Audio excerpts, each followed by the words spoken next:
So from my Italian kitchen, I wanted to show you a little bit about how gorgeous these oranges grown in southern Italy are. These are Spremuta or juicing oranges. Spremuta is something you can get when you're allowed to go to cafes and bars and restaurants. And they make this delightful, fresh squeezed juice from oranges, grapefruits, and from pomegranates. It's heaven. So want to duplicate that here at home. The extra fresh juice is not only tastier, but I have to believe it's healthier. So you're going to see me prep these oranges for the juicer. The type of juicer that I have doesn't allow for just plopping in the whole orange. You have to go ahead and peel the rind. So I'm going to do that. And this is the easiest way to do it. Take your knife, make sure you're using your good knife habits. Choke up on the knife and get a nice flat spot on both ends.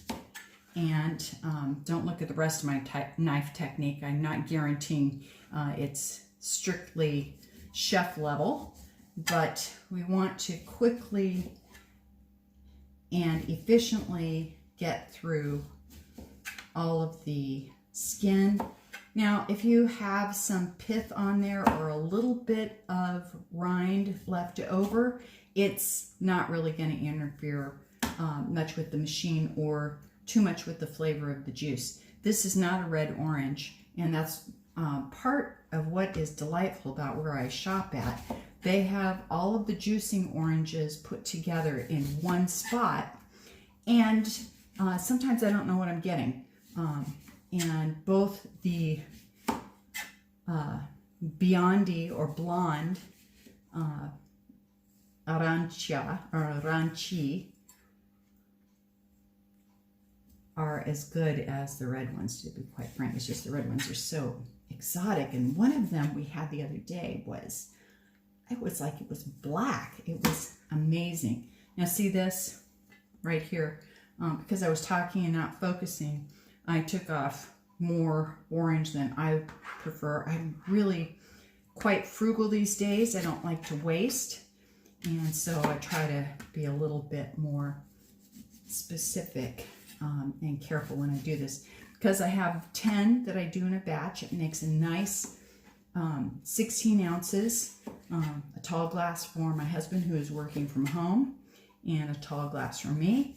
I'm going to go ahead and turn the video off for a moment, and I'll come back once I have these all taken care of. All right, so you can see I have found a little darker orange. I found one that is closer to being a red orange. It has a funny looking end. This end looks more like a lemon in some ways, and it kind of gives us a clue as to the delicious, rich color that's inside.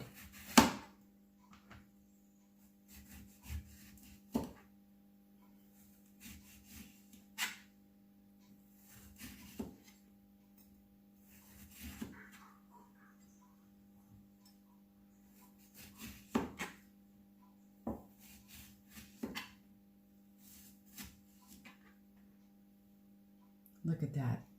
And I don't have the bowl here. You can see just the striking contrast that this orange has compared to the others. In Italian, the way they make something plural is based on if the word is either foreign, masculine, or feminine. I'm learning Italian. I'm a pretty slow learner, I'll be honest with you. But arancia is orange, like oranges. And aranci is the plural of arancia. So, yeah, that's the exciting lesson in Italian for today. Also, if you're doing well, you say bene. Bene grazie, well, thank you.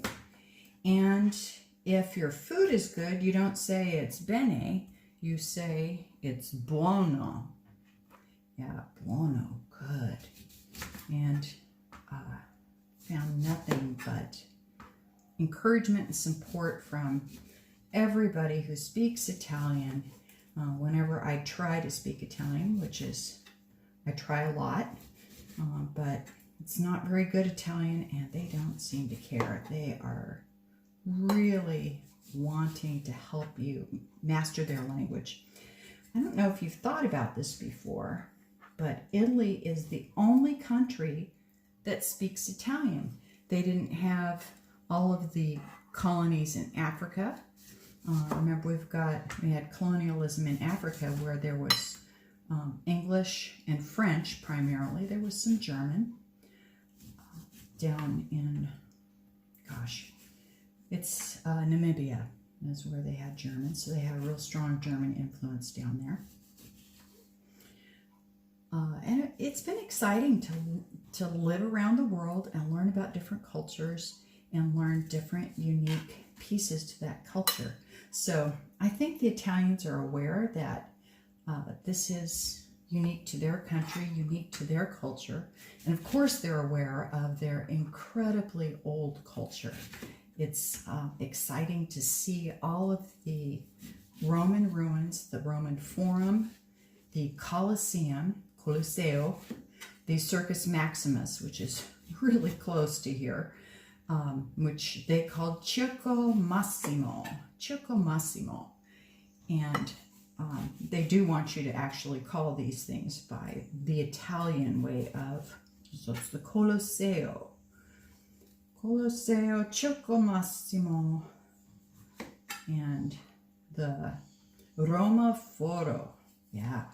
And they don't make R sounds in Italian. I thought that was a kind of an interesting piece as well. So let's get our last orange done. I think I may only have, yep, I only have one red orange in this batch. Here, all of this doesn't go in the regular trash. It goes in a separate compostable sack, and the sack itself is compostable. In fact, I'm going to show you one really quick. Hang on, let me grab it. I hope at some point we move to this in the United States. So it is a completely biodegradable sack. We'll put all of the biodegradable, including meat, bones, vegetables, all of that goes into here and then in a separate waste can and gets handled entirely differently than your regular trash. You also recycle in Italy. You recycle vetro, which is glass. You recycle metal, you recycle plastics, and you recycle cardboard. And they make it very convenient, very easy. All of these are right on the street. So that's part of my walk and getting me out of the apartment every day. I'll be right back with some juice. So we've moved over to the juicer. This is the type of juicer that I have.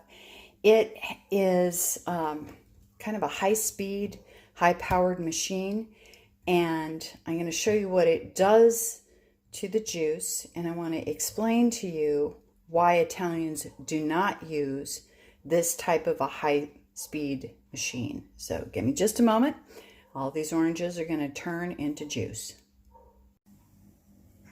All right, you can see how foamy this juice is, and of course the longer that we wait, the foam will be at the top, and we'll see some different separations between the pulp and the juice that comes here. That doesn't bother us at all. We're very, very happy and very, very grateful for this machine. It does a fantastic job on juicing other items.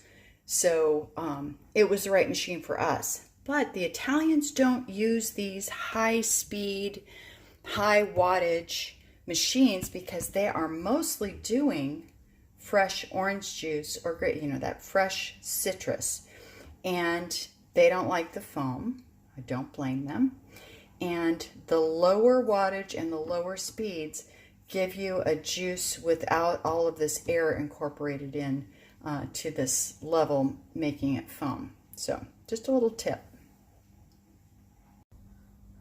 So here's to you. I hope you have a wonderful day, and I hope that you are managing well during the COVID-19 lockdown and taking it all seriously.